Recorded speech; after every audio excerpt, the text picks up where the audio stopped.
If you're listening to this podcast, there's a good chance that you're a hunter or you just enjoy the great outdoors. If you value your ability to hunt, now is the time to step up.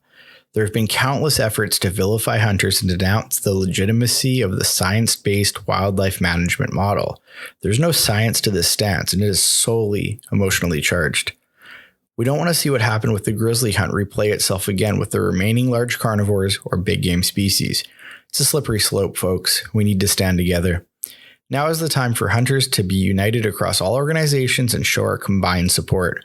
Please go to wildsheepsociety.com/act now and follow the steps. It doesn't take much time and it will help save the future of hunting. This applies to residents and non-residents alike. Please, let's use our voice and be heard. On with the show, folks.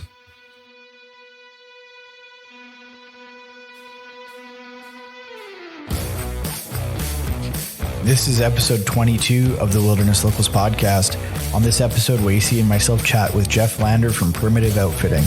Jeff has been an outfitter for the last 27 years and into traditional archery for most of that. This podcast is brought to you by Kifaru International, the toughest hunting gear on the planet, bar none. Frontiersman gear, high quality, completely custom handmade knives made in the heart of the Peace Country. And as always, we're brought to you by Just Shooting Arrows, BC's premier archery shop. Yeah, going on 26 years now. That's awesome. Yeah. How'd you get into it? Actually, I was a counselor and I was working on my master's, and a friend of mine in the Edmonton Bow Zone, Jim Hole, who has been there forever. I worked for him for probably 2 years while I was working on my master's. And yeah, that's kind of how I got into it. And I realized that these guys were making a lot of money and not paying a lot of money for the guides. Right. Yeah. So, you can only kind of stay pertinent for a while until you kind of lose touch with these kids. And this is pre-social media, pre-computer, all that stuff. So that's kind of how I got into it. Then I just realized that I needed to, try to break out and do my own thing. So start off with 2 tags in the Edmonton Bow Zone and worked it up to 14. And I kind of went from there. Nice. Were you a big hunter before that? Yeah, I grew up in Washington State and married a Canadian who I'm not married to anymore. And she used to vacation a lot in Kelowna, and there's a job opening in Kelowna. So we came up here, and that was in 89, way before you guys were born. I was born before then. I'm good. That's awesome. So you landed in Kelowna from Washington. Where in Washington did you grow up? I grew up in the Tri-Cities. Okay. So you grew up chasing blacktail then? Mostly elk, mule deer, a little bit of bear, but mostly elk. Nice. Yeah. Nice. And then you came up here and that continued. Yeah. Elk wasn't a priority. Once I got to BC, this is the Serengeti of the North, right? So, there's so much stuff to hunt here. So, it's kind of tough to hunt. Deer around Region 8, mostly bow hunting. Yeah. And so I kind of ventured up north with some friends who had been up there, and it was incredible. That's awesome. What was kind of like your sort of the standout trip for you when you got into BC and got residency? And Stone Sheep. Yeah. Yeah. Just like your first fly-in was it? Yeah. Yeah. It was, I was completely out of my element. And I was shooting a self bow at the time from a guy named John Strunk, who made self bows, self bow. So we went up near Muncho and hiked in, and I was just kind of dumbfounded by what I saw up there, and missed a big ram. And, that's the one animal I kind of wish I would have shot with a gun. And, one of my guides, who guides with me still 25 years later, he just handed me the gun and says, "You need to shoot that ram." And he was broomed off, like 4 fingers broomed. He was just huge, but still right above his nose. And that's awesome. Yeah, kind of. I was kind of caught up in I'm better than everyone else shooting a self bow. So I missed him at 52 yards right under him. And That was amazing. BC is an amazing place. So is Alberta, for that matter. Yeah. Have you always been a hardcore bow guy? Yeah. Well, 83 is when I bought my first bow, and then I bought my first. Okay, that's before I was born. Yeah. Bought my first recurve in 85, and yeah, it's been that way since. Yeah. That's awesome. So you do the majority of the hunting for yourself with a bow, and you have forever, eh? Yeah. With outfitting, I don't really need to be killing stuff, because there's a lot of guys who come up, they shoot moose or deer or whatever, and most of them don't take their meat back. So I always have a freezer full of meat. Since COVID, that's changed a little bit. So yeah. No kidding. We'll get into the COVID thing a little bit later. So since you were up here in the early 90s in BC, guys like me that are in my mid 30s now, we always hear you guys talk about the old glory days of, Okanagan deer and stuff like that. Do you notice a big change from back then to now? To be honest, I've never really needed or wanted to hunt around here. And, once you hunt Alberta, there is no need to hunt around here. Isn't that right, Wace?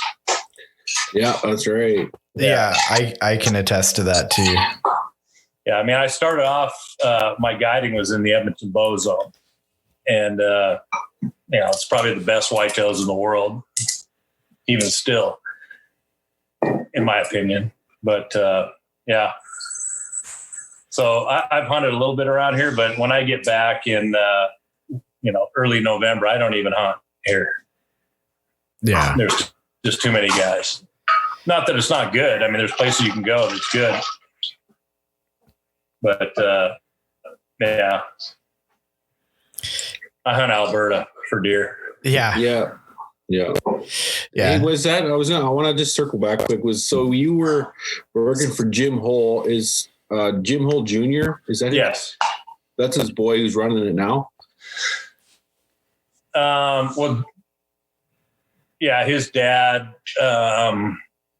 Actually, he's one of the Oiler owners back in the day when they kind of split off, and there's like 15 owners of the Oilers. But I think it's Jim Sr., his son, Jim Jr. is the one who started like in 1984. Oh, so that's where I kind of learned the whole outfitting game is from Jim, which was good, which is good because he's pretty hardcore. I know the Bow Zone compared to probably when you were hunting, when you were there to now, because I have buddies that hit it pretty hard still. And it sounds like it's pretty stiff competition. Was it like that back then too? No. Yeah. No, like I did my first shed hunt in 94. No one was shed hunting. No one. Yeah. And you could go out and find, 5-year-old sheds and they weren't picked already, but you see what's going on now. Yeah. I have a buddy I was just talking to the other day, and he lives in the Bow Zone, and competition is stiff just for shed hunting. They're foot racing. He told me about there's 4 or 5 guys looking for one set off of one deer this year, and it was just a foot race. Yeah. He got one side, but I don't know who ended up with the other. So I never saw the footprints ever. Do you know who Gunther Tondelier is? Yeah, I know Gunther. Yeah. Yeah. That young Italian was all over the place. I had him on the old 35 millimeter deer cams back in the day. Yeah. He's a good friend of mine. He's an amazing outfitter. And he was about the only competition that I had out there. So I would I have 3 daughters. I'd drop them off at 8:00 in the morning at school. And I'd go shed hunt, until they got out of school every day, every day. So no, things have changed, and I still go out. This is the first year I haven't been out to Alberta in probably 25 years to shed hunt. Yeah. Nice. Yeah. But whatever. That's wild. That's wild, man. Yeah. I know, like the old farmers and stuff, we'd like my dad, and then guys, they would just pick them up and throw them in the bush so they didn't get them in their tractor tires. Now everybody wants them, right? Oh, I mean, every farmer had a barn full of them. And, I'd have guys come up and, they wanted to go hit the farmers' places, and we'd go in there and they would start throwing money around. But at that time, I bought there's a buck that I had that came in on me. He was over 200 whitetail. I got a shed behind me here, and the kid picked it up, and I said, "Hey man, I'd love to buy that shed off you." And it was 2 years, and finally he says, "Okay, I'll sell it to you." I said, "All right, how much you want?" He goes, $20. I'm like, "I'll tell you what, I'll give you $60 for it, and I'll never sell it."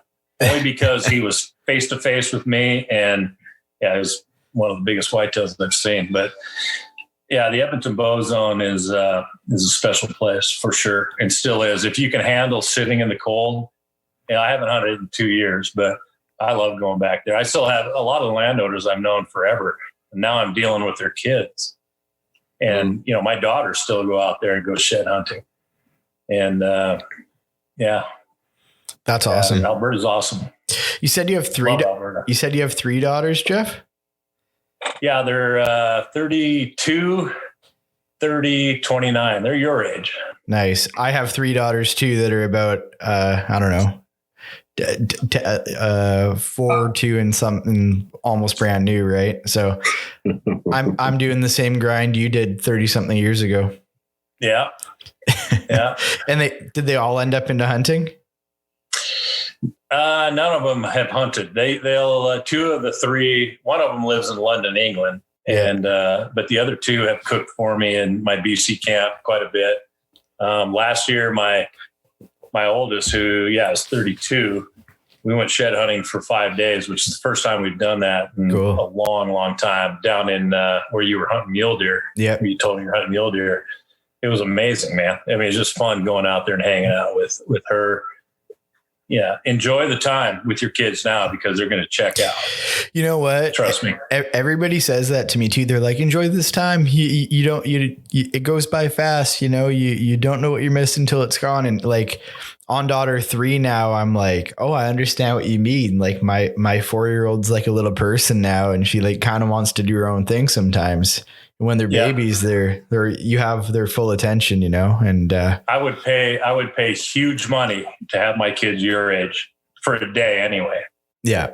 Yeah. Cause it goes by quick. Yeah, man. No, I'm making a point of heeding everybody's advice and enjoying it. I mean, I take my eldest out hiking, just her and I all the time. It's like, that's her thing. Right. So anyways, back to some hunting. That country that we were talking about, man, that country is just so cool. It's such a far departure from what we have here in BC. I mean, I talk about it on here all the time, but I'd even like to just go there and hang out and look around, it's so different.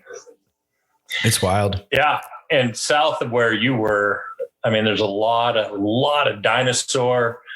We find a lot of dinosaur bones, which you're not supposed to pick up, and petrified wood.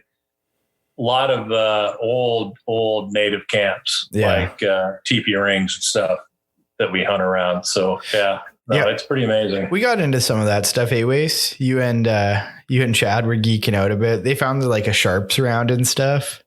Mm-hmm. Yeah, it was cool. Like a old 50 cal sharps. Oh, really? Mashed up. It was all mashed out. Looked like it'd been hit a buffalo sometime. These guys spent an hour looking at that stuff. I'm like, we gotta go kill deer, guys. Come on. Oh no, I'm like, wait, so I'll, if I hit a spot where I'm finding, like we found a big, like a T-Rex tooth. It was 4 inches long and all jagged. Yeah. And, which is great. Then I was guiding out of Hannah. I had some waterfowl areas in Hannah, and I left it in my hotel room, and the cleaner came in and threw it away. It's pretty neat. Oh, bummer. Yeah. But no, Alberta is, I would say Southern Alberta is my favorite place to be. Yeah.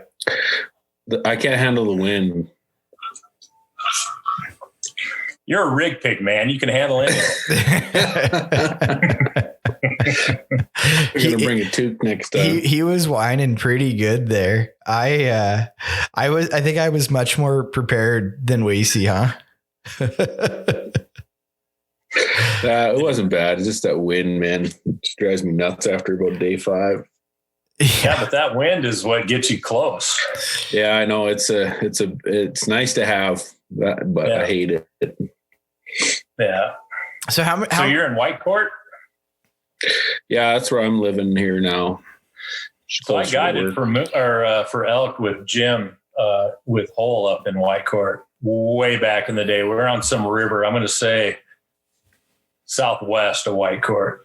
I'm not sure exactly, but yeah, we guided elk in there. Okay, yeah. I don't know. There's kind of elk in little pockets everywhere around here. It seems like. Yeah.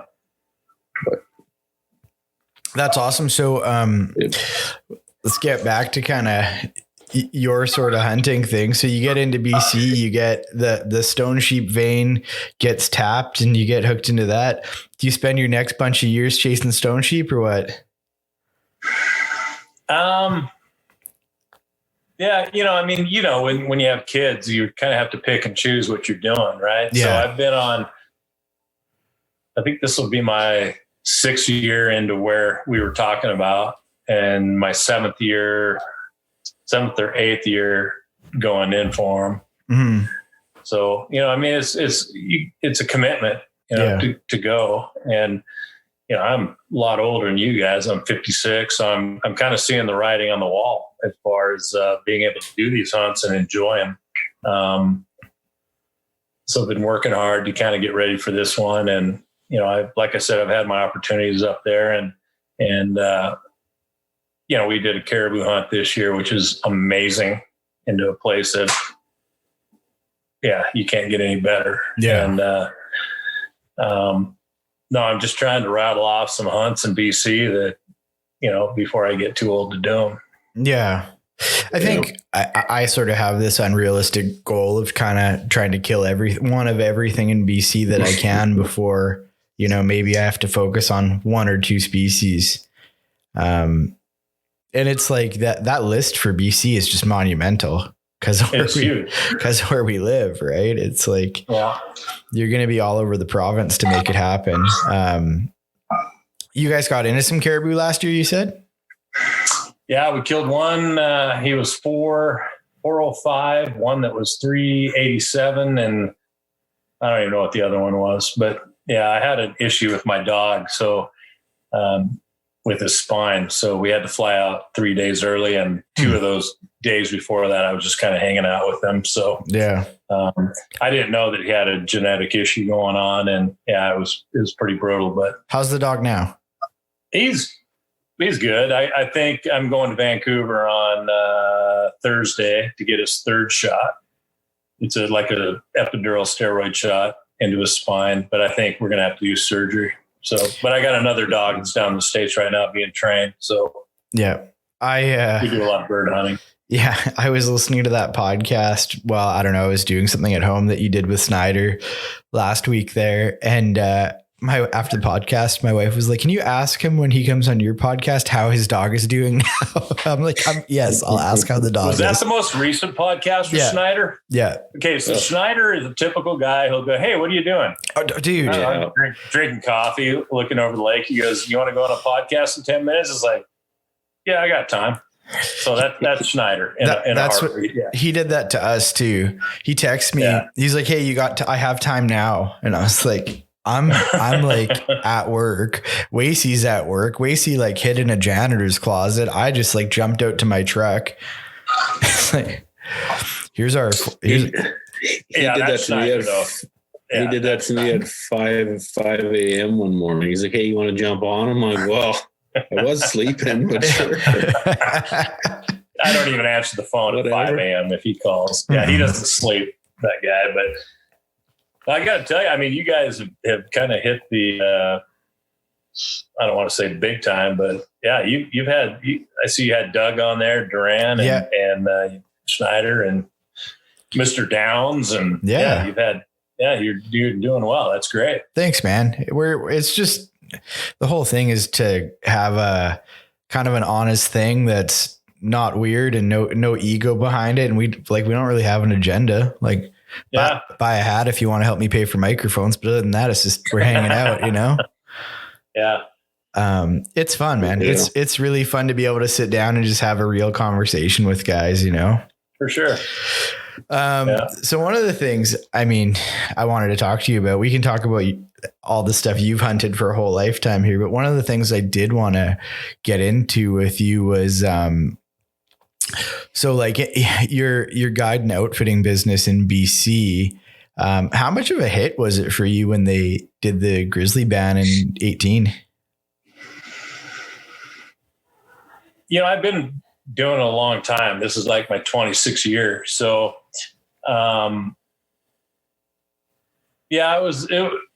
we're not having a huge thing on the population of grizzlies. Yeah.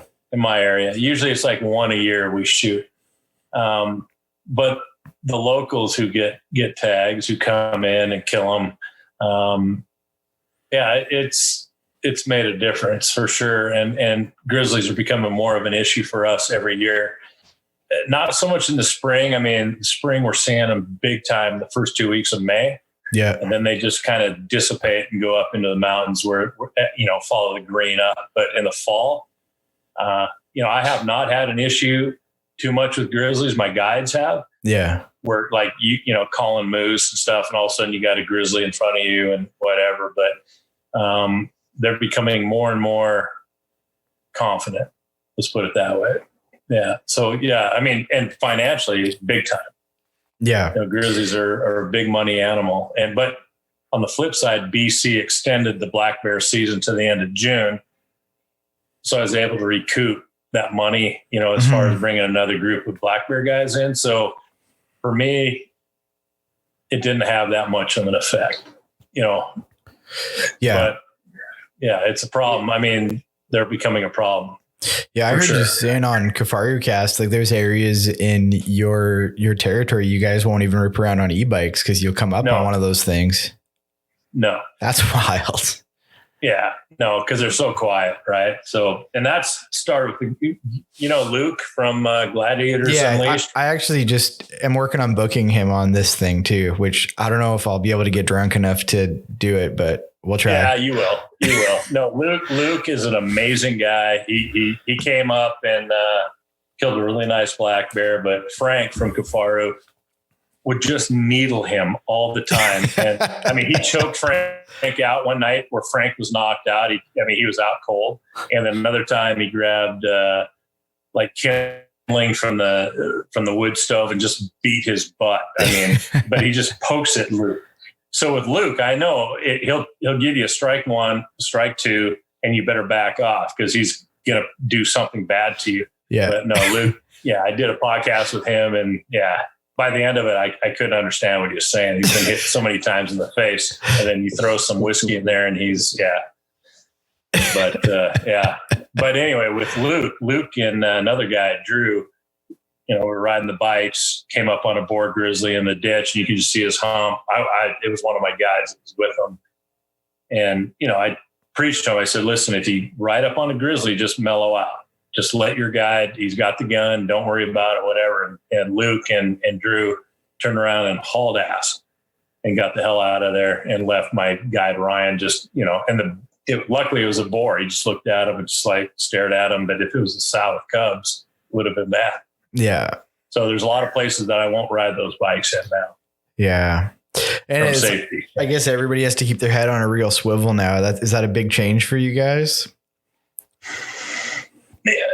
Yeah. I mean, you can't let it. I don't dwell on it at all. I mean, there's certain places that I know they're at, mostly early, like early May, you got to be careful.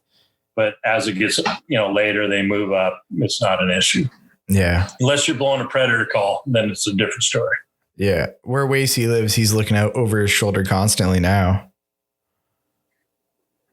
What Jeff was talking about with how the Grizzlies are becoming more confident in BC. I think Jeff, Alberta Grizzlies have been like that for a long time. I think we lost the hunt in 98.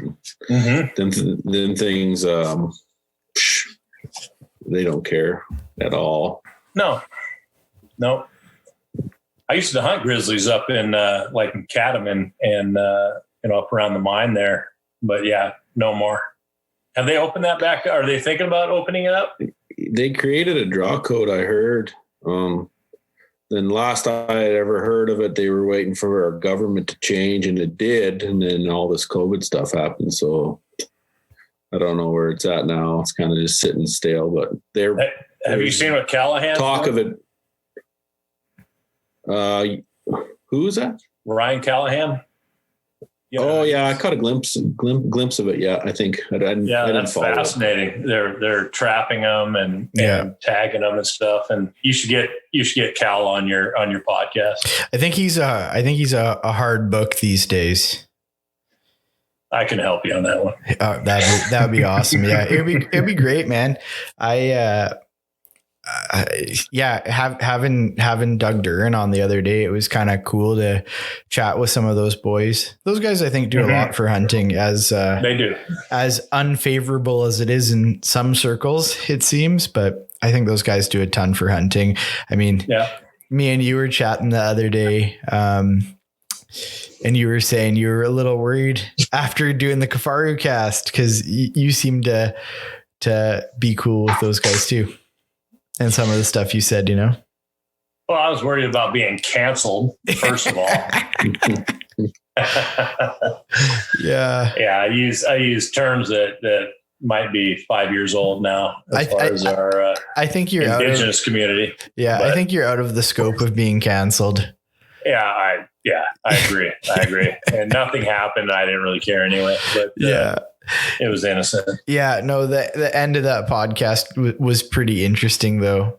When, I don't know, did you listen to the podcast we did with Doug? No. He got on a pretty good rant. Actually, I kind of stopped him at one point, but he was talking about how, Meat Eater has the investor and yada, yada, yada. And he was like, no, that they do have an investor and they want their return on their investment, but they don't have control over anything. And he started going off, and it's kind of like, let's talk about hunting.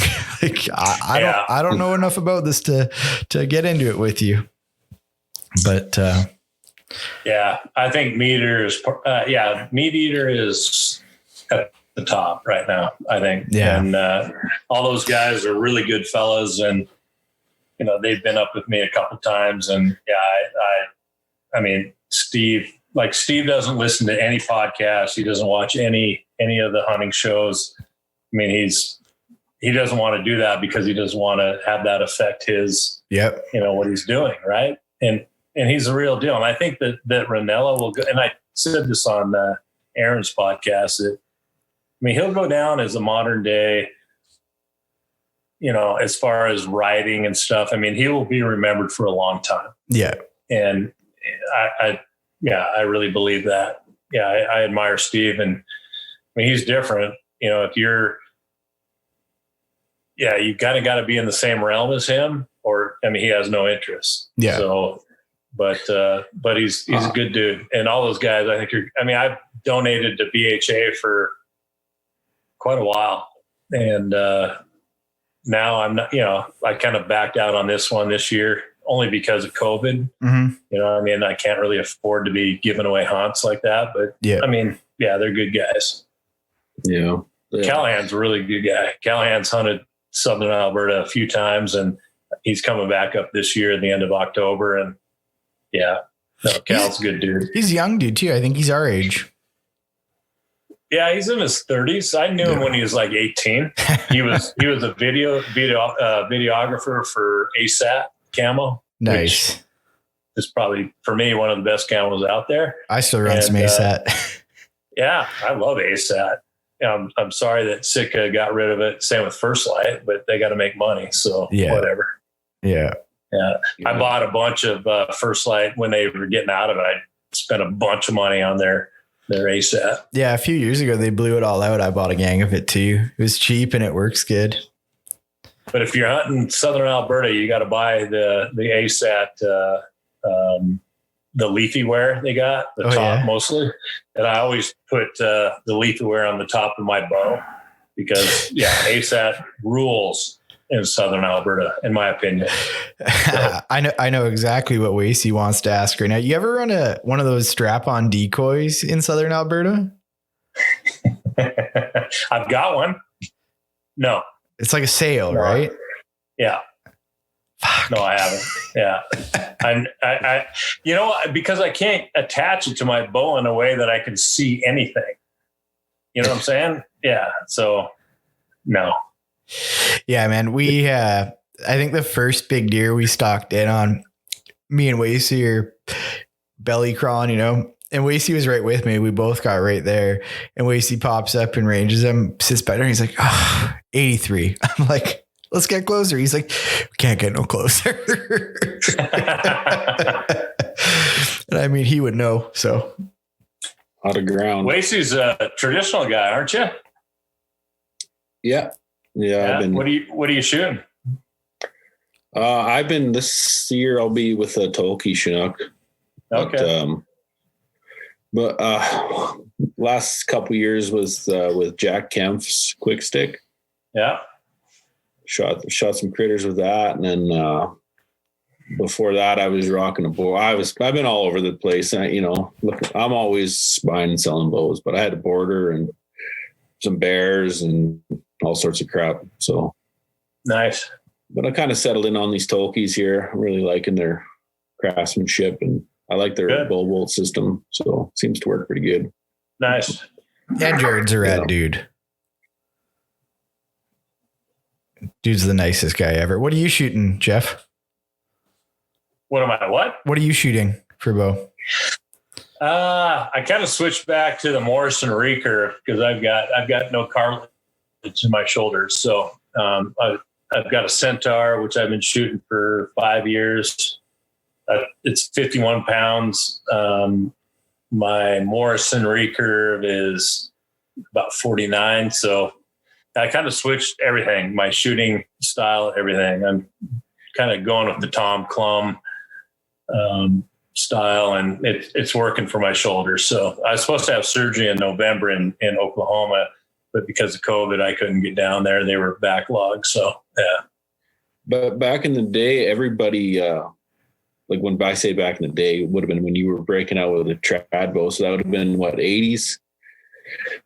Yeah. Mid 80s into the 90s. Yeah. Everybody was pulling pretty heavy poundage back then. Hey. Yeah.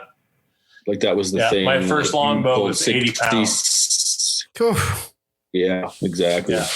So I think that was just the norm. You either pulled that weight, or, nobody pulled 50 pounds.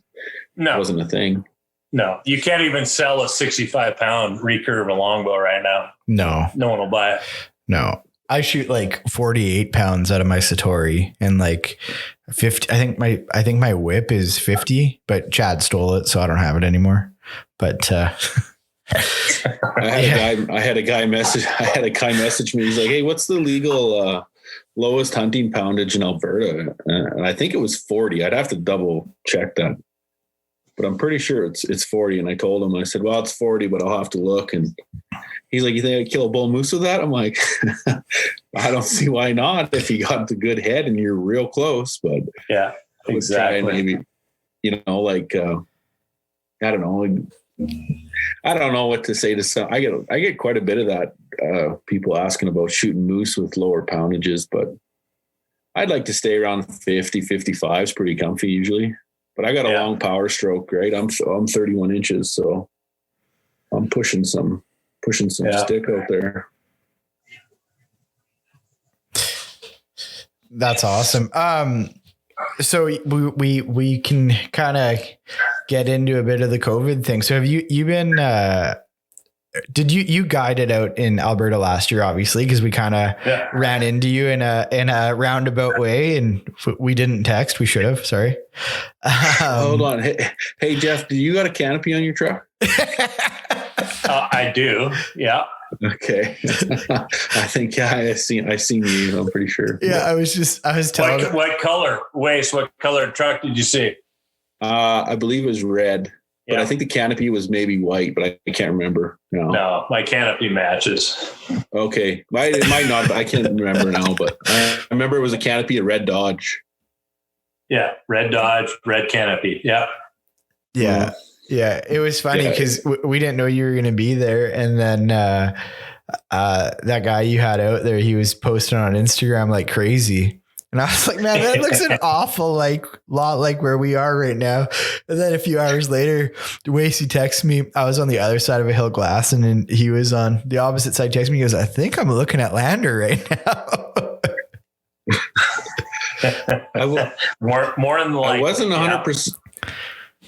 I wasn't 100% sure, but I seen if it was you came in the one day from the north, and then you booked her east.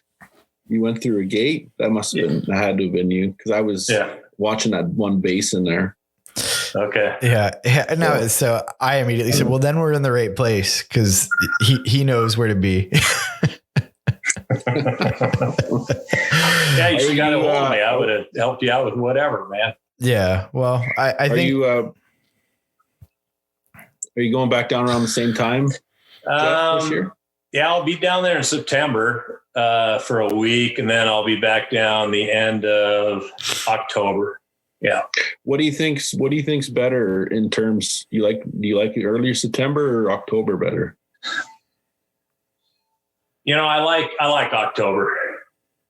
Yeah, because the big bucks are separating from the other smaller bucks, and thinking about breeding and stuff. So yeah. I like October. October is, if I was you, I'd be down there in October. Nice. That's one thing about when we were there last year is we didn't see nobody. I think you were the only dude. You guys were the only dudes we saw. And then freaking Tommy from, I don't know, Calgary throwing rocks into bushes, trying to jump shoot deer. That was interesting. Yeah. Doesn't work. But that's all right. You must have seen some crazy stuff in all your years of guiding, like just people doing wacky stuff. Hey. Yeah. Down in the zone south of where you guys were, I was on a buck that was, I called him Barry. You remember the memes with Barry? Yeah. Yeah. Yeah. I got a huge story about the meme Barry, but anyway, this buck was a non-typical. He was well over 200.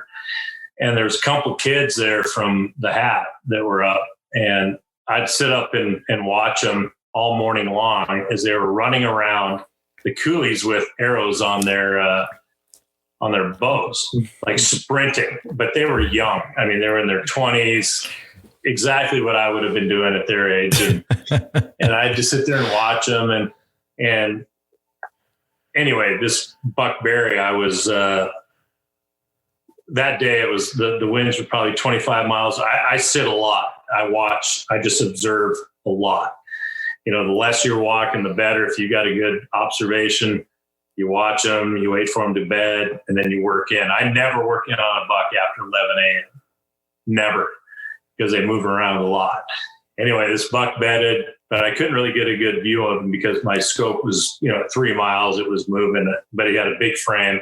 Anyway, I moved in on him, and he was basically an 8.5-year-old 2x2, like 35 inches wide, monster deer. Cool. But, he wouldn't have scored anything. I didn't care. But so I moved in on him. I sat on him at 7 yards. Ended up, I shot him when he was bedded, which was a mistake. And I found him the next day. He was fine. Last day of the season, he was fine. But anyway, these kids were running around, and I saw where he went, waited, pulled over, waited there, and they were walking back to me. So I was flashing the lights on my truck, and they came over to me, and I don't know. I felt sorry for him. I was just like, listen, okay, here's what you need to do. You can't be driving through the feeding area at first light because they're hauling ass. They're a half mile away. You'll never see them. I'm watching them. I know right where they're at. So, whatever, just try not to do that. And I've become friends with them, and trying to help them out as far as just hunting these things. But it just reminded me of when I was young and just, you don't think through things and you just kind of go and you get your butt kicked and you go home and it's like, what happened? And, So I still talk to those guys, but Barry never got shot, and unfortunately my partner who I was with, because being a BC resident, I got to go over there on a Class C, and I wasn't going to go hunt him after I've already hit this other one. And he got in 15 yards from him, and he missed him at 15. But like pretty much every buck that you're dealing with out there, they've got a subordinate smaller deer that's bedded close, usually, kind of downwind. And so they know what to do. They know what to do. I've had many run-ins with bucks down there where they just, I'll give you an example. There was one buck that I hunted and I got video of him, and he was probably a 200-inch net typical. And I hunted him for 12 days. And I crawled in. He was kind of bedding in a golf course kind of a thing where it's just flat. You couldn't get close. And he had 3 other bucks with him, and he'd fall fast asleep. And the other bucks would, younger bucks would be up and looking around. But all 3 of them fell asleep, and he got up and he looked around and he saw all 3 bucks were sleeping, and he absolutely boot stomped them because they were not paying attention. So whenever you're chasing a big deer, if he's with other deer, they better be paying attention and not sleeping, or he's going to beat them. And, that's kind of the deal. I mean, it's amazing. I've learned a lot just watching him for hours at a time, laying in the desert of Alberta. And, those younger ones are supposed to be paying attention to what's going on around them. So anyway. I think killing a mule deer, a mature muley buck in southern Alberta with a stick bow is kind of the next level hunting, in my opinion, because them bucks got it dialed in. Yeah, no, you're right, Wes. And you kill big deer down there consistently, you've got it going on. You can kill anything, in my opinion. If you can kill a big mule deer buck, a mature one in southern Alberta, you got it figured out. Yeah. And I got guys who come back 15, 18 years in a row now for the same reason, because they keep getting their nuts kicked going down. Yeah, either that I was going to dress up as a tumbleweed or a prairie bush and just walk around. Oh, we've done that too. Yeah, absolutely. You think some of those southern Alberta deer, I mean, especially where we were, you think those are some of the most kind of in tune deer that you can chase, like in terms of being keyed up? Yeah, keyed up. Oh, I think for sure, because I mean, I don't really deal with much. Once in a while, I'll get like the rig pigs down there. Sorry, Waste, but the rig pigs that are running the natural gas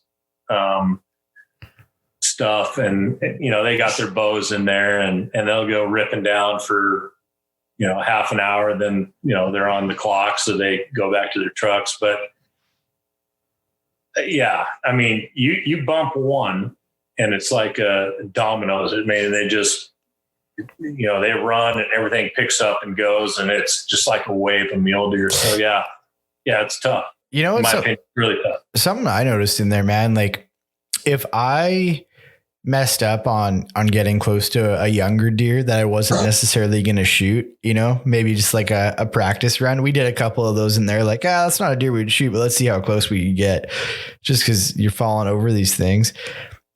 When I inevitably messed that one up and stood up 30 sets of eyeballs that were bedded around them, those deer would take off like to the next county. Whereas those big deer, they didn't move off that far. Like those big deer hardly moved for me. Like I blew out, I ended up in the wrong bowl on this one. So I approached it from the wrong side, and these deer blew out, but they didn't blow out more than, 800-900 yards. Like I watched them run off and I watched them bed down again. It kind of freaked me out. Yeah. No, I don't usually experience that. If they get bumped, they're gone. Yeah. You, have you ever hunted speed goat down there? Yeah. That's on my to-do list big time. You just got to keep putting in, man. Yeah. And if you get drawn down there, let me know, because I know where they're at. Dude, I almost ran one over.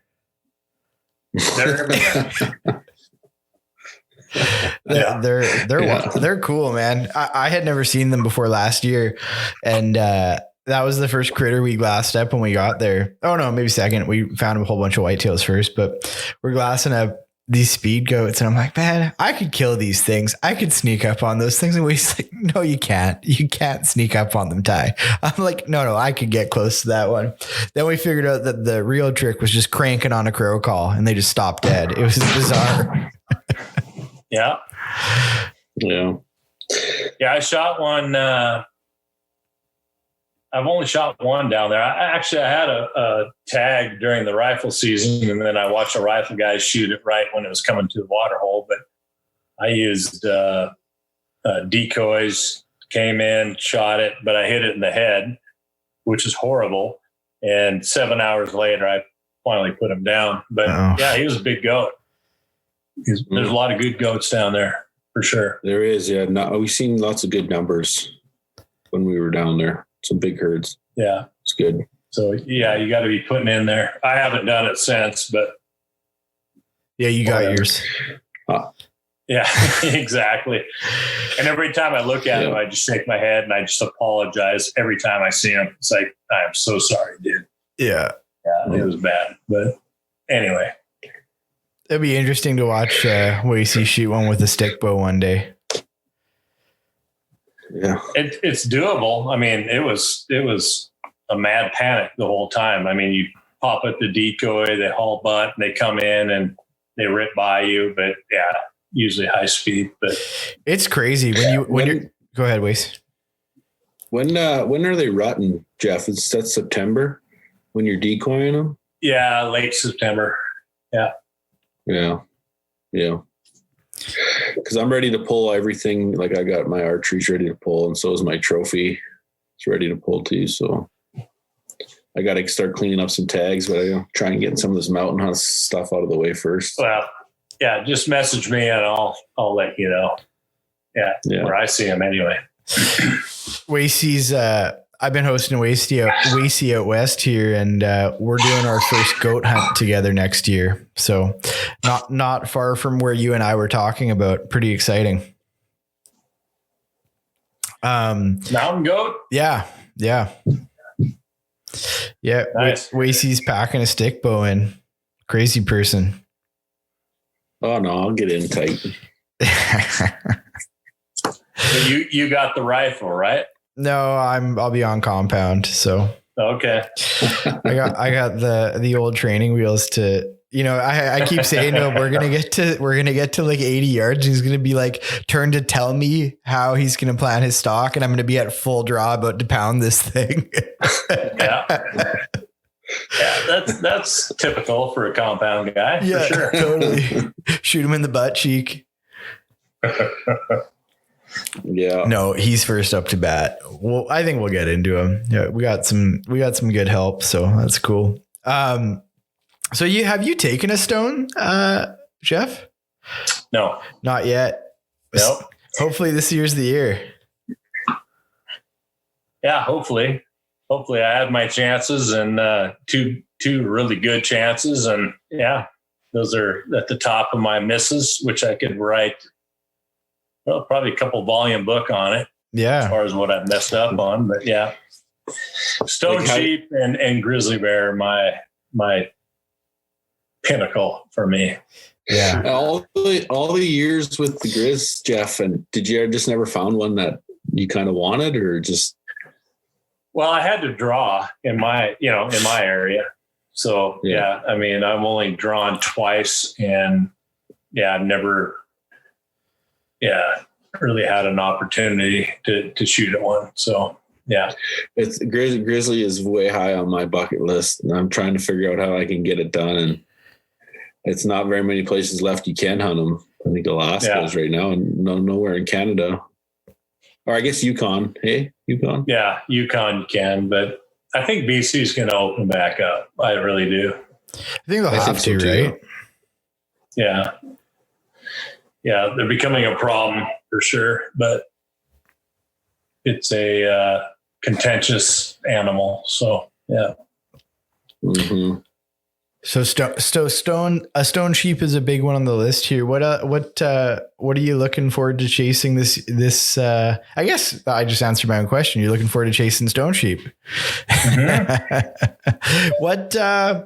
I'm just trying to think of a good question to ask you about maybe like your favorite hunt to date. Like you got some pretty big deer on the wall behind you there. Mule deer are always at the top for me. Yeah. I just think for a stick bow, a big mature mule deer is, you pull that off. I think it's major. I mean, it's really tough, tough. And, I spend a lot of time behind the glass and I have no problem watching a buck for 5 or 6 days until I make my move, and very, very patient, which you have to be patient when you're shooting stick bow, I think. Stone sheep, because it's only, 8 or 12 days that you're hunting, you kind of have to push it, and make it happen. But for me, I think the toughest is a big mature mule deer.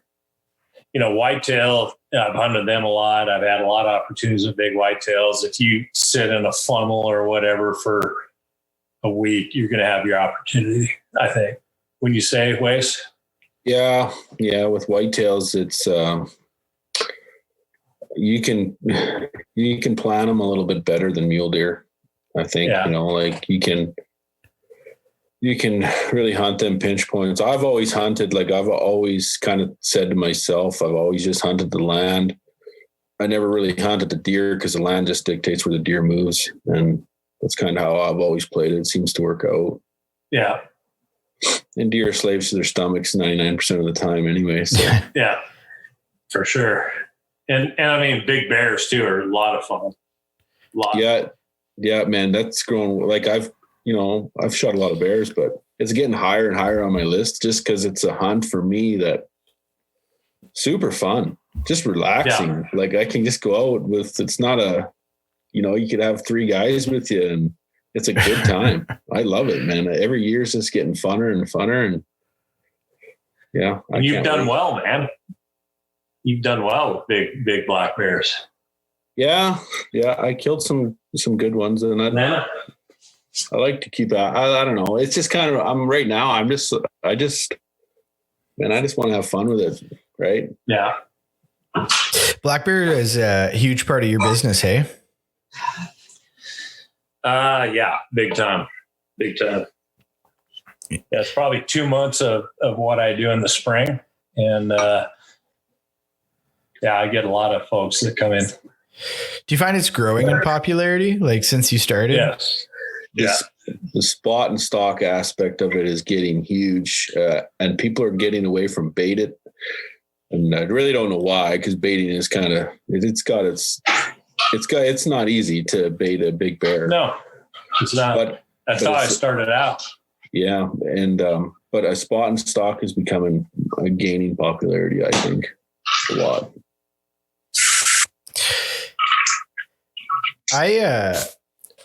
It's kind of cool. We can having a guy like you on where you've kind of seen the sort of ebbs and flows of hunting over the last, couple decades at least. Right. It's an interesting perspective when you think about it. What do you think the biggest change is since you started out?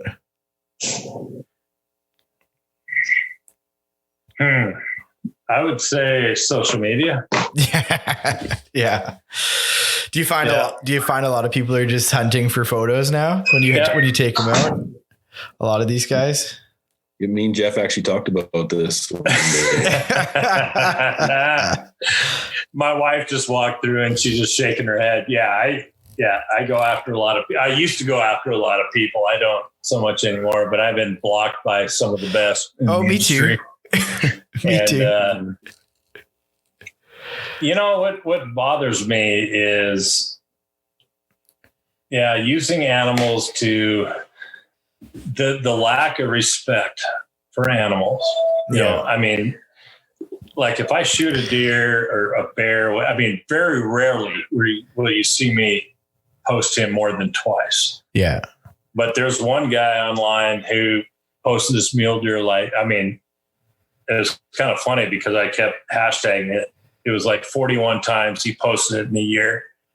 And I just kept posting, number 41, number 42, whatever. And he finally blocked me because I kind of went off on him. But I think the change is, there's a lot of people 20 years ago who really had an impact on hunting. Like for me, in the traditional thing, like Larry Fisher, Don Thomas,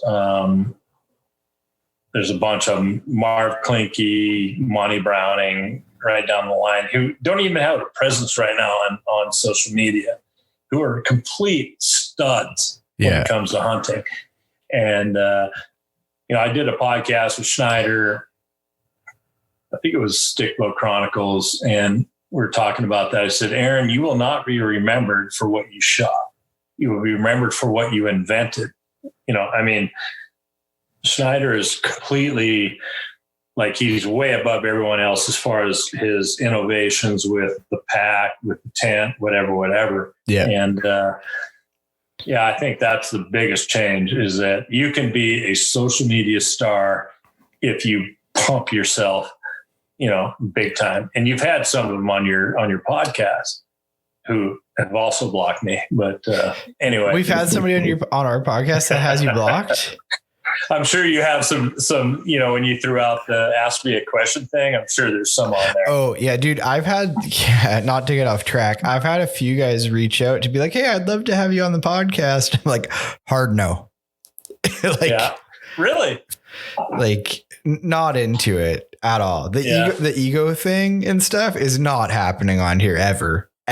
Yeah. Ever. If you're not cool and you're not respectful to the animal, like you just said, and you're not going out of your way to help people, if it's just pictures of you with supplements and whatever your workout routine, it's not for me. There's a podcast out there for that. I don't want to see you with your shirt off. I love the fact that Waste puts out his workout routine. It's amazing. Dude, that's just a can of beans. He's just lifting a can of beans. Yeah. No. You don't see too many selfies from me, that's for sure.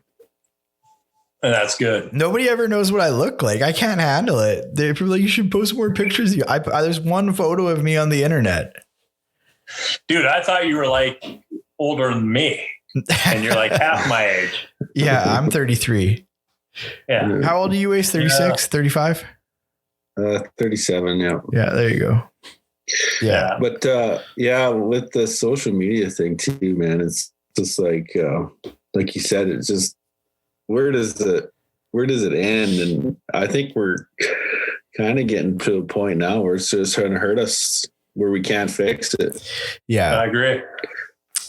It's just, there's too much fire. We're giving up too much. There's too many fuckheads, and they're giving everybody too much firepower, and it's just where do you draw the line, right?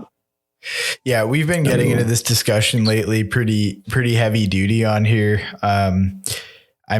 You're from BC, so you've probably seen the latest wild sheep push, right? Where they're trying to sort of rally the troops a bit and kind of get everybody active and everybody involved. And it's weird, the amount of people that don't understand the unnecessary harm that they put out into the hunting community. Look at this stupid, what was that woman's name I can never remember her name, on Victoria. The thing happened with she shot that wolf that the news had been following for years. She shoots the wolf and then she starts ripping about it on social media, and she's completely the opposite of what you want representing your community, right? And then it spirals wildly out of control. I don't know. You've probably seen it more times than you care to remember, though, right? Oh, for sure. Yeah.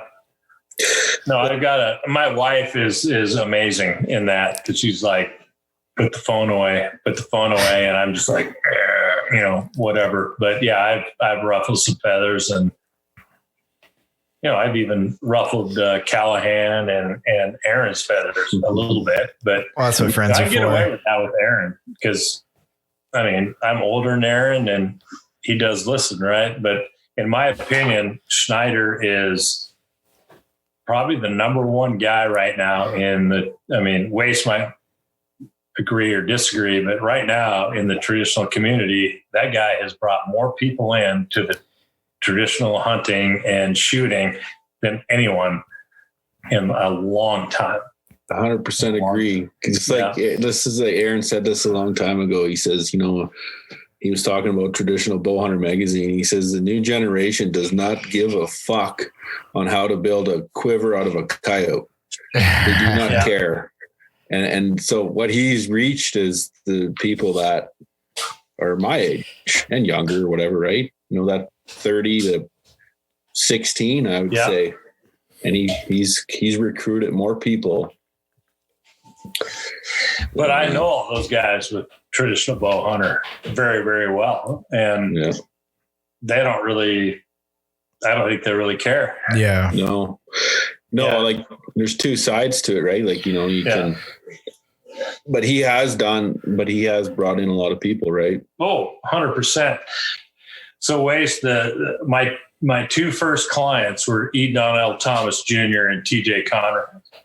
Okay. In 94. Nice. Yeah. And, Don is one of my best buddies. And TJ is TJ and he's whatever. And I deal with PBS. I probably donated PBS since 92 every 2 years. And so I kind of have a soft spot for those guys, and whatever. I don't know. I'm kind of in, I'm trying to promote the old guys who no one knows about, like that are your age. Yeah. A lot of them don't know who Schaefer is, or Klinke or Fisher or Robertson or any of those guys, but right now you can go on there and if you punch it, real big time, people will start following you and you have done nothing, in my opinion. So, for me, I'm trying to fight for the folks who really have something to say, and have a lot to back it up. But if you don't post on social media, it doesn't matter anymore. Which is kind of sad. Know, I still actually buy the odd hunting magazine once in a while if I remember to, but it wasn't like back in the day when you would just buy, every week. That's all you had. Yeah. That's all you had. You waited for every month for Big Buck to come out and flip through the pages. Now, if you want to see it, just take your thumb and go like that. Yeah. And, you can see Big Buck magazine. That was the magazine for us up here in Canada. Yeah. Yeah. Right. Yeah. What's the guy who run it? Gary Donald, was that his name? Yeah. Yep. I never did make the pages of Big Buck, but I made it into Big Game Illustrated. I got a buddy who's been in Big Buck a handful of times, but there you go. That was kind of just like the thing back in the day, right? Everybody wanted to be in Big Buck. 100%. That's awesome. I just joined the Jeff Lander Book Club the other night. I see you're going through them. Hey, Jeff. I just decided I'm going to start buying them. Yeah, I've got quite a collection, and it's pretty easy to not read anymore and hang out on Instagram. Or I'm not on Facebook. I haven't been on Facebook since Trump got elected. Yeah. Because I'm a Trump guy. I love Trump, but my daughters don't. So I got off of Facebook, and save a fight. I just decided I got to read. I got to read more. Yeah. No one's reading anymore. No, you know what? I've been doing the same thing as a way of like not being on social media so much. Is just like put that thing away and get into a book. And me and you exchanged some. And somebody just suggested one to me, and we were just talking about Schaefer, but he has that new book. Well, he doesn't have the new book. He's passed away, but Silvertip, right? Have you got that one yet? Yep. It's on my list.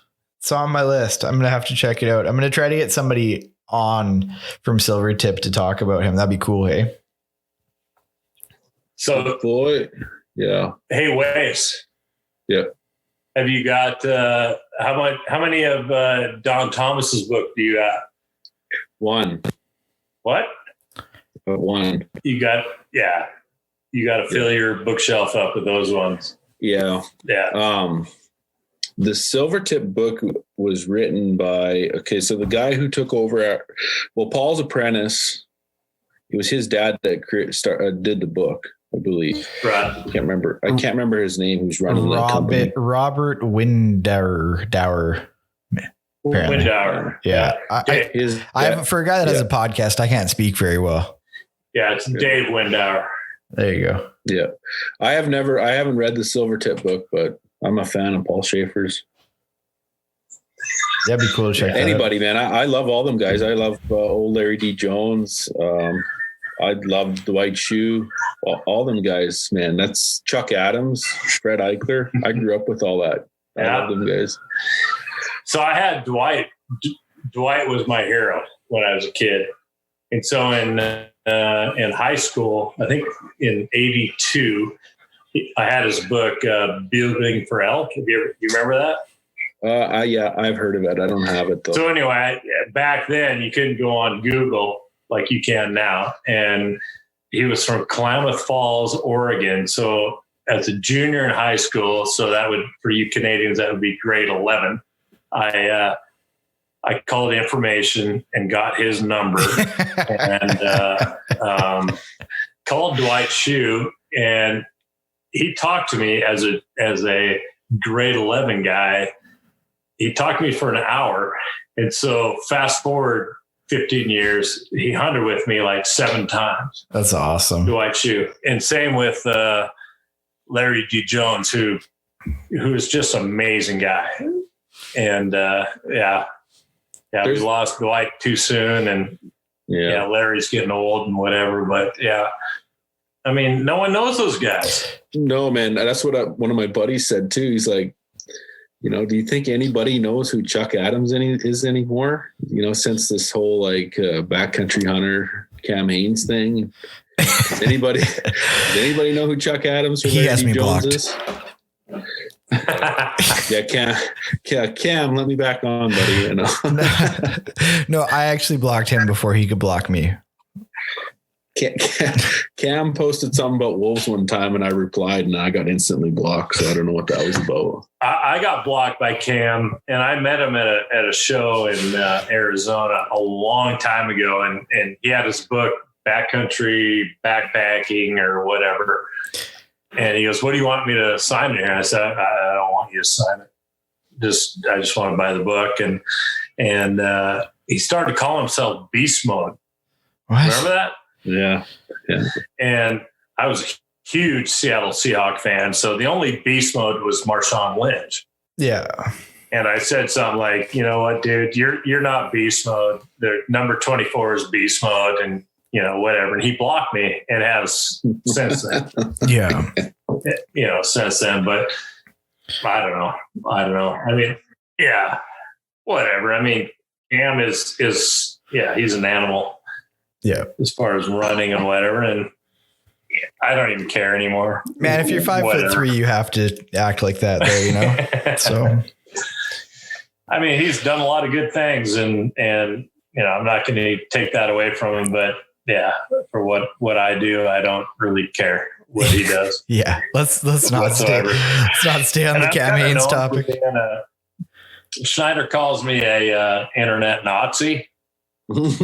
I've just, I've been blocked by, a lot of people, and that's fine. I like those stories. Yeah. My wife doesn't. She gets all mad. But Mine too. Yeah. That's what they're for. Do you, in the winter, do you head south, Jeff, then, or are you up in Canada all full time? Yeah. Full time in BC, in Beachland. Yeah. Nice. It's not like winter. We're looking at we're looking at maybe moving down to Texas for like November through April, but I don't know. I like Texas. kind of coincides with my political beliefs. Apparently they get snow there now. Yeah, and they don't know how to deal with it. Isn't that hilarious? No. Did you see all the photos of like all the dead axis and stuff like that? Dude. Yeah, where I hunt down there, they had a big die off. That's crazy. Have you hunted axis? No, I never have. You got to do it, dude. You got to do it. We'll probably do it in Hawaii at some point. Yeah, Hawaii is fun to hunt too, but yeah, Texas is, axis is amazing meat. The only thing second to me as far as black bear is axis. Axis is amazing, but yeah, black bear for me is number one. That's your favorite table fare, eh? Oh yeah, for sure. Nice. So how many? So are you just strictly trad guys running through, or just bow hunters for bear? No, man. I have in Alberta, it's all bow hunting because that's all my tags are down in southern Alberta. But in BC, I don't care what you shoot if you're happy. Whatever. So most of my guys for black bear are bow hunting, which is totally conducive to bow hunting. Black bears and spot and stock, but moose, I would say 70% of my bow hunters switch over to the rifle. Really? Eh? Yeah. Yeah. Which is cool. I mean, whatever. Yeah. Why is that? Is it just super thick? Yeah. It's a jungle for sure. Mm. Yeah. Yeah. Yeah. Mm. That's awesome.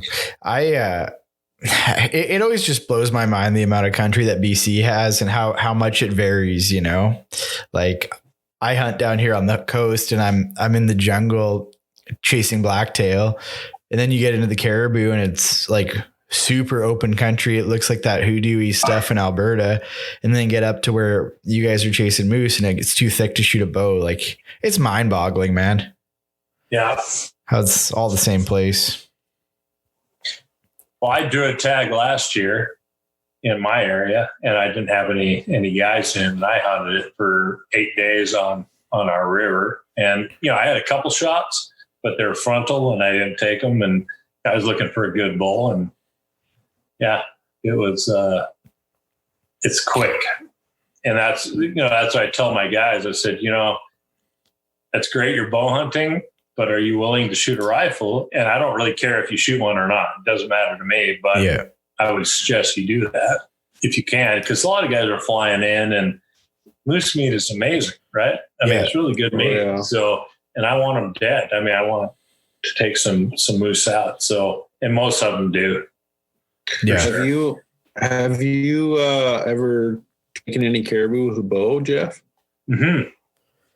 Yep. Yeah. And what do you find with that kind of style of hunting, like caribou with a bow, just kind of trying to ambush them, or what are you doing there? Pretty much.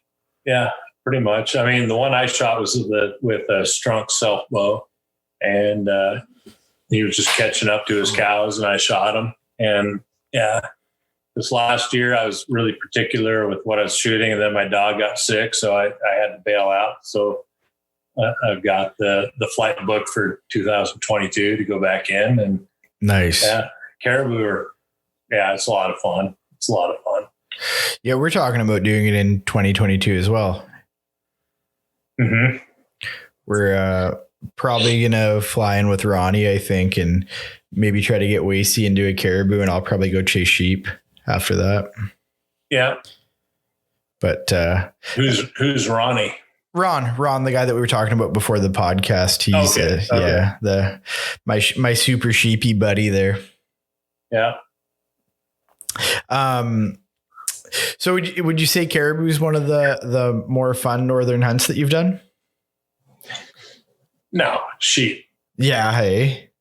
Yeah. They say that, man. They say once you start sheep hunting, that's it. That's like becomes the pinnacle. Yeah. I don't know. To me, they're just kind of the noblest of the animals up north, for sure. And like the country they live in too, right? But that's just me. I mean, and like I said, I I don't know how much longer I'll be able to do it. So I'm really cherishing any time I get to go up there and do it. Yeah. So, my suggestion to you is if sheep is important to you, because you're living in the Serengeti of the North, right? Yeah. I mean, there's 3 species you can hunt here. I would do what you can to hunt them. Well, I'll get her done. Yeah. But if you need help with caribou, just talk to me. I mean, I've done a lot of research over the years. I feel like from here on out, we're just going to start running stuff by Jeff. Ty puts my e-scouting to shame. I kind of just like, we'll go there and give it a try, and then just get boots on the ground. I'm a boots on the ground kind of guy. Ty can tear a new place apart with e-scouting. Like, yeah, he does a lot of pre-work. Mine is pretty much phone calls. I do phone calls. I'm kind of behind on the e-scouting. Maybe it's because of my age, but they offer courses for it now. You teach you how to, e-scouting courses. Is that a thing, really? For a 3-day quiz. Who does e-scouting in BC or Alberta? It's not Onyx. Yeah. Onyx is, I use Onyx for my pheasant hunting down in Washington, but they're not up here. No, you got to up here. Nobody. The real trick way to do it is to use like the provincial maps, and stuff like that. Yeah. There's actually this dude who I want to have on the podcast, but he's super busy. He does maps for the government, but he started this business called Top Notch Navigator, and he does these wicked layouts that do like vegetation by species and like every contour line, like old growth, and then designated winter range. Like they're badass, man. Like they're super killer. He's done them for all of BC now, every region of BC. But they're like super handy, and like the age of a cut, the age of a burn, like they're rad. They're super rad. I don't know. I like that stuff though. I'm also a huge nerd, and it's like all I think about is hunting and planning our trips for the course of the year. Like, I don't know, like this goat hunt we're going on. Like we've already changed the route we're going in like probably 10 times. Yeah. Well, back in the day, I used to call the guy with forestry who would power seed, the roads. There's one guy who's up in Revelstoke. I'd call him. I said, hey, where have you power seeded the roads? And he would tell me, and I'd go up there and we'd hunt bears, right? Because they're power. That was in the 90s, probably the early 90s. And they'd power seed it, and the clover would grow. And it was. That's what we had back in the day, but that's kind of what I do up in Alberta with the pipelines. Other people will listen to this, right, Wace? I know. I kind of keep tabs on what lines are warmer, running hotter. So, Wace, you gotta focus on where the grizzlies are, and they can't bait. Yeah, Slave Lake, stuff like that. Right. Because I was doing the same thing, and I was going to buy tags up in northern Alberta. And so I'd go up there and hunt, and in a place where there's a lot of grizzlies where you couldn't bait, which is good, but it wasn't that good that I bought the tags. But you just got to make sure you know somebody in BC so you can go hunt everything but sheep and grizzly. Yeah. That's what you got to do. Yeah, I agree. I'm Wasey's hot ticket, I guess. That's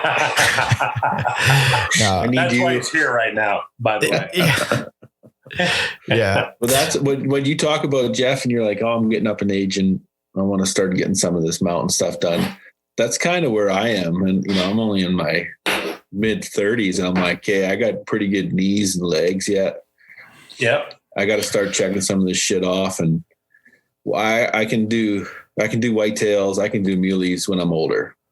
I got to start climbing some of these hills and getting some of this stuff done. So that's kind of where I've been. My head's been this last couple of years. It's just really focusing hard on getting this mountain stuff done. No, I agree. Yeah. He even went for a hike yesterday. Where you putting in for sheep, Wace? Are you down south or are you up north? North, yeah. Yeah, me too. When I was there, yeah, I got like 10 preference points in the Cattleman. All that area is kind of. So, dude, I used to go in Cattleman in the mid '90s, and I was racing the rifle hunters up there. Yeah, and I bailed, and I wish I was putting in south by Calgary there, where Tom and Adam and those guys hunt, because I never hunted down there. Yeah, and I'm not sure if I could do it. We got such a small strip of mountains. Hey, it's just like, there's only so much mountain range and so many sheep, and there's a lot of guys. But they still, man, we got a general season for bighorn, and guys pull them out of there every year. So there's still some kicking around. Have you hunted Callies or Rockies, Jeff, or just stones? No, I've hunted Rockies over by Fernie. Oh yeah, which is like Sparwood, and the Coots in there.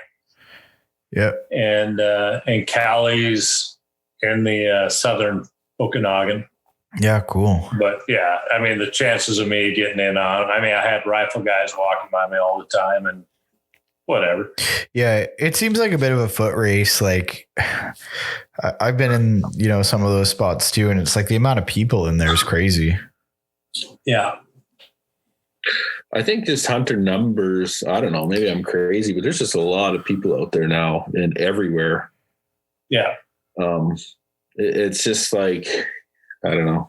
You got to be good at what you're doing. Otherwise you're going to be. I've got a question that's kind of something that I've always wondered about. So like where your outfit is, Jeff, in BC or in Alberta for that matter, how often do kind of like resident hunters and stuff like that, like the local guys, how often do they kind of get in the way or anything like that? They don't. No way. Ever. Yeah.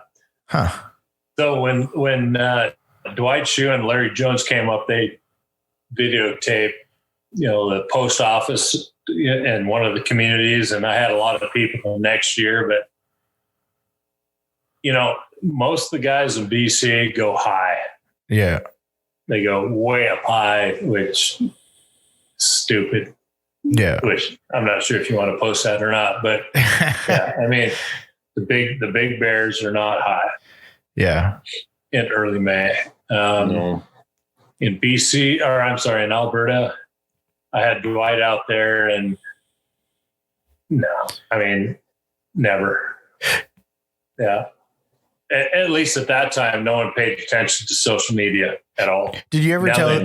Very careful. Did you ever have that conversation with him where you told him that you called him from the directory when you were in grade 11? Yeah, kind of. Kind of. But when you got Dwight Shue in camp, you're in awe, right? Yeah, you're just listening. trying to make everything work out. You do whatever they say, and yeah, no. Did you ever share camp with Larry and Dwight at the same time? Of course, yeah. Yeah. Very close where you guys hunt mule deer. Is Larry goof around like that in person like he does on TV quite a bit? Yes. Yeah. Dwight has zero sense of humor. Zero. Oh no. No, which is fine. And Larry was completely hilarious. Yeah. Really good guys. Really enjoyed those guys. I'd love to get Larry back up, for nothing. He's my hero. I used to have his elk bugle that had the steel reed, which now, people would laugh at you. Yeah. But, in my opinion, he's the pioneer of elk calling. And yeah, for sure. Yeah. I remember back in the day. So like before social media really kicked off, there was, Corey and Rocky Jacobson, and they were pushing their reads and pushing it. Was Elk 101 wasn't a thing. It was Rocky Mountain Game Calls, and they came to where I live, and put on an elk calling seminar. And there was me, my cousin, my cousin and a buddy, 8 other guys in a room. That's it. That's the only people that showed up. There was like 10 or 11 of us to listen to Corey Jacobs and Rocky speak about calling elk. Nobody cared. Nobody gave a shit. Nobody did it. And I just think that now, like, you look at Corey Jacobs and like, he's like the guy that everybody that's getting into elk hunting looks at Corey and what he's doing. And I just think back to like how many years ago, and there was only 11 of us that cared. Yeah. So things have came a long ways because of social media, which is good, I guess. But yeah, I agree. Yeah. I watched Corey's stuff. Yeah. The first couple of years, I did not like the guy. No. I think he was kind of arrogant, but Yeah. I kind of see where he's coming from. I mean, he's just trying to make a living like you are, like Wace is and whatever. I mean, you can't belittle those guys, right? I mean, Yeah. You can't. I mean, they're just doing what they can. Yeah. Yeah. Nice. So before we let you get off here, let's maybe hit one more hunting story. One more. I wanted Jeff to tell the story, and I don't know if he will or not. All but right. It was, it's not a real great story, but it was the one I heard him tell with Aaron. It was about that bear attack in camp. And your daughter was in camp, and you pulled her out of there like the day before or something. No, it wasn't my daughter. It was the guy who trains my dogs. Okay. Yeah. Which are his wife. And they were hunting moose. We had a moose camp, and we killed the bull. And I had hired 2 guides that were on the river who I've known for a long time, and I hired them to guide me or my hunters. And anyway, they shot a bull real close to camp. They dragged it back to camp. I mean, it was on the road when she shot it, brought it back. And I came back. I had another group of guys, and I came back and I'm like, what's going on? I mean, there was a huge blood trail coming to our camp. The bull was laying right behind where everyone was sleeping, and said, hey, we got to, butcher this bull. We got to get it out of here. Whatever. Anyway, so we butchered it, put it in my truck. I backed down the logging road, probably 100 yards. And anyway, so we left, and 2 days later they came back. They had a couple, my guys had, who were locals, had 2 bull tags they drew. They killed a bull on a Thursday, came back on I think it was Friday night. And the camp had, there was, 2 camping areas and whatever. Anyway, their Pelican cooler had been hit. So the cooking area had all these dry goods, and then under the table, they had all their meat and stuff, and that cooler was pulled out. So Paul said, hey, we got to, something hit this, whatever. They put it back, and they went to bed. I wasn't there. I was in Calgary. And they went to bed, and all of a sudden, Paul said, hey, Dave, there's something in the cook tent. And real quick, that bear came in, attacked Paul, my guide Paul, started his calf, ripped his calf off, worked up to his neck and whatever. And Dave finally came to, he had nothing on. He shot it with his 300 Win Mag. The bullet went through it and hit, Paul's elbow. It disintegrated. And then the bear freaked out, whatever. And they had their sons there. So Paul's son was in the back right corner. The bear went under his cot, went back along the backside of it, knocked the wood stove, and all of a sudden now it's filling with smoke. Went on top of the next kid who was 17-year-old guy from, I'm trying to think. Yeah, I think he was 17. He was Dave's son on top of him, and then went out. And it was bad. It was bad. Went out, came back in.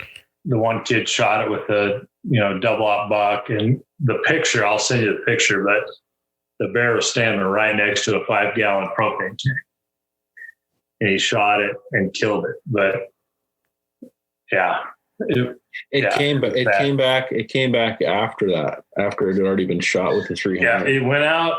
Okay, so these guys had like a wall tent, and then in the middle there was like a common area, then another wall tent. So it was like a 3-point area. Everything was kind of confined, and the bear went into the sleeping tent of the other guys. And they were just looking at it. He was breathing really hard. The bear was 390-pound boar black bear, very, very healthy. He came back out of their tent, went back into the original tent, and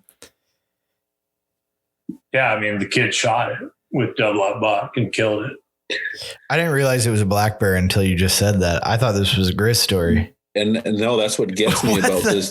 That's what gets me about this story. I heard Jeff tell this story in the past, and it's the black bear, and I'm just like, man, I'm always getting so damn close to them things, and you kind of forget that they can eat you. Yeah. I'll tell you, Wace, my viewpoint of black bears and black bear boars has changed from that point, because he completely ragdolled him. Like my buddy Paul, who took the brunt of it. He started on the calf, and right up by his collarbone, there's this huge 5-claw scrape going across, which, if he was single. Yeah. Deadly. Yeah. Oh, he would have been money, right? So, it was bad. I was in Calgary. I was waiting for Lana, my wife, to come in, and I was heading out to Mule Deer, and I quit chewing and drinking and whatever. And I grabbed a taxi. I went to the closest 7-Eleven, grabbed Chew, soap and egg, and I went to the next liquor store. And but by the time my wife came in, I was pretty much hammered, and it really shook me. It really shook me, and to this point, I have a different view with black bear. Man. Yeah. But he was that bear was we're in the middle of nowhere. So, he was a predatory black bear that was, and they've seen him the last 2 years. Mm. So needless to say, they're not guiding for me anymore. So, but they're good friends of mine. For sure. Yeah. I always found that story just wild, like how it all happened. And yeah, because it's always been like, for me, if like say Ty, me and you were out and a bear had me down, don't shoot me, just like shoot high. Yeah. And that's what he said. As soon as Dave shot with his 300 Win mag, he says, "You effing shot me, son of a bitch." And meanwhile, his son is in the corner just going, and the one son was like, "Okay, I'm dreaming. I'm going back to sleep.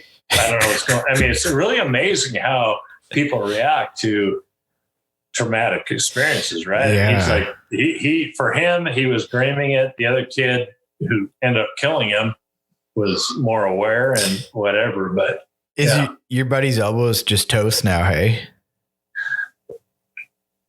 Yeah, pretty much.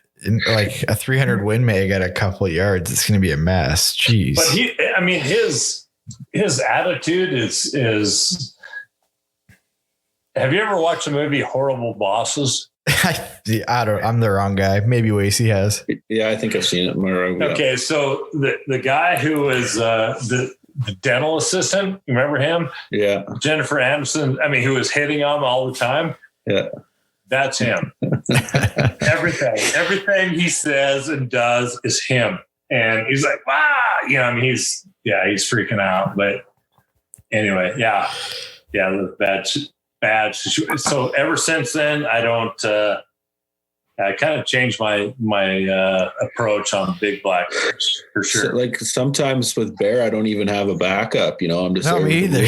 I'm just with a wood bow, just sneaking up to freaking 8 yards, and then shit makes you think, hey, like, oh, it's amazing for sure. Should we end her on the bear attack story, and we'll check back in with you soon? This was a lot of fun, Jeff. Yeah, thank you. it was good. Thanks for listening to the podcast. If you enjoyed it, subscribe and follow us on Instagram at Wilderness Locals, or check out the gear at our website, www.wildernesslocals.net.